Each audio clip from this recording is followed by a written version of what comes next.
దేవుని ప్రశస్తమైన నామమునకు మహిమ కలుగును గాక. మరి ఒక వారం మరొక మిషనరీ గురించి తెలుసుకొని దేవుని నామాన్ని మనము మహింపరచుకుందాం. ఈ యొక్క మిషనరీ యొక్క పేరు విలియం వార్డ్. ఈ యొక్క విలియం వార్డ్ 1769 అక్టోబర్ 20న డెర్బీలో జన్మించాడు మరియు ఆ పట్టణంలో వడ్రంగి మరియు నిర్మాణదారుడు అయిన జాన్ వార్డ్ కుమారుడు.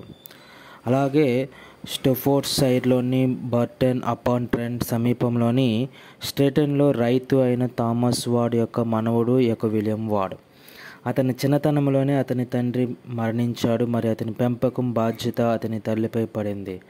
అతను డెర్బీ సమీపంలోని కాంగ్రీవ్ అనే స్కూల్ మాస్టర్ దగ్గర, తరువాత బ్రియరీ అనే మరొకరి దగ్గర ఉంచబడ్డాడు. పాఠశాల నుండి పట్టా పొందిన తర్వాత అతను డెర్బీ ప్రింటర్ మరియు పుస్తక విక్రేత డ్యూరీ వద్ద శిష్యరికం చేశాడు. అతను తన ఒప్పందాల గడువు ముగిసిన 2 సంవత్సరాల తర్వాత అతనితో డెర్బీ మెర్క్యూరీని సవరించడానికి సహాయం చేస్తూ కొనసాగాడు.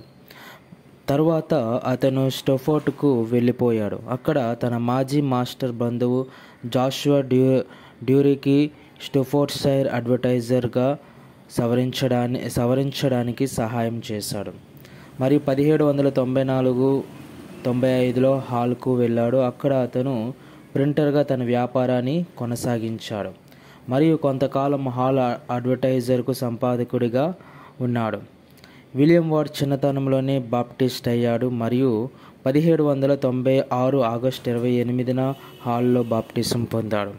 పొరుగు గ్రామాలలో నిరంతరం ప్రకటిస్తూ అతను వాగ్దాన వ్యక్తిగా పేరు పొందాడు మరియు సిఫ్విక్ అనే బాప్టిస్ట్ కమ్యూనిటీ సభ్యుడి సహాయంతో అతను ఆగస్టు 1797లో యార్కెషైర్లోని హాలిఫాక్స్ సమీపంలోని ఈవుడ్ హాల్కు జాన్ ఫాసెట్ యొక్క వేదాంత అకాడమీకి వెళ్ళాడు.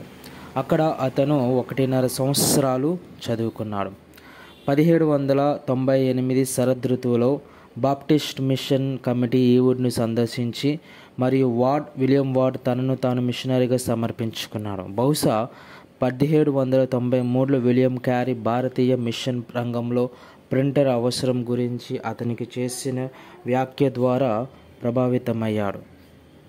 విలియం వార్డ్ మే 1799లో హన్నా మరియు జాషువా మాస్మన్తో కలిసి ఇంగ్లాండ్ నుండి క్రైటీరియన్లో ప్రయాణించాడు.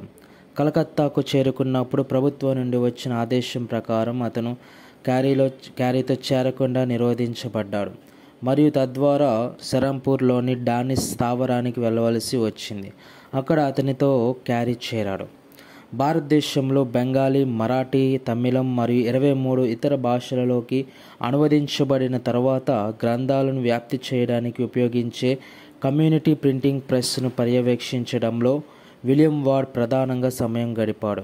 అనేక భాషాశాస్త్ర రచనలు కూడా జారీ చేయబడ్డాయి మరియు విలియం వార్డ్ ఇప్పటికీ విస్తారమైన డైరీని ఉంచడానికి మరియు స్థానికులకు సువార్త ప్రకటించడానికి ఎక్కువ సమయాన్ని కనుగొన్నాడు. 1803 మే 10న అతను సెరంపూర్లోని మరొక మిషనరీ అయిన జాన్ ఫౌంటైన్ భార్యను వివాహం చేసుకున్నాడు. ఆమెకు 2 కుమారులు ఉన్నారు. 1806 వరకు అతను ప్రావిన్స్లోని పట్టణాలు మరియు గ్రామాలలో తరచుగా పర్యటనలు చేసేవాడు. కానీ ఆ సంవత్సరం తర్వాత అతని సమయంపై పత్రికల పెరుగుతున్న వాదనలు మరియు సెరంపూర్ మరియు కలకత్తాలో మిషనరీ శ్రమల విస్తరణ అతను ప్రధాన కార్యాలయాన్ని విడిచిపెట్టకుండా నిరోధించాయి. మార్చ్ 1812లో ప్రింటింగ్ కార్యాలయం అగ్ని ప్రమాదంలో ధ్వంసమైంది. ఇందులో కనీసం 10,000 పౌండ్ల విలువైన ముద్రించబడిన అన్ని గ్రంథాల రకాలు ఉన్నాయి.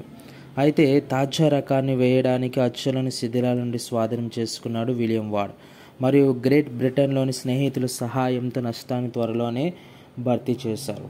1818 మే 23న సెరంపూర్ ప్రెస్లో సమాచార దర్పణ్ అనే ఒక వార్తాపత్రిక ముద్రించబడింది. ఇది ప్రాచ్య భాషలలోనే ముద్రించిన మొదటి వార్తాపత్రిక.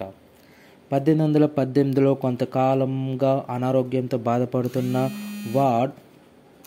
అనారోగ్యంగా బాధపడుతున్న వార్డ్ తిరిగి ఇంగ్లాండ్కు వెళ్ళాడు. ఇక్కడ అతను జాషువా మాస్మన్ మరియు విలియం క్యారీలతో కలిసి సెరంపూర్లో స్థాపించిన కొత్త కళాశాలకు నిధుల కోసం అభ్యర్థించే పనిని అప్పగించాడు. స్థానికులకు యూరోపియన్ సాహిత్యం మరియు విజ్ఞాన శాస్త్రంలో బోధన కోసం అతను ఇంగ్లాండ్ మరియు స్కాట్లాండ్ అంతటా వరుస ప్రయాణాలు చేశాడు మరియు హాలాండ్ మరియు ఉత్తర జర్మనీలను కూడా సందర్శించాడు. అక్టోబర్ 1820లో అతను న్యూయార్క్ బయలుదేరి యునైటెడ్ స్టేట్స్ గుండా ప్రయాణించి ఏప్రిల్ 1821లో ఇంగ్లాండ్కు తిరిగి వచ్చాడు. మే 28న అతను సెరాంపూర్ కళాశాలకు నిధులను తీసుకొని అల్బర్టాలో భారతదేశానికి ప్రయాణించాడు.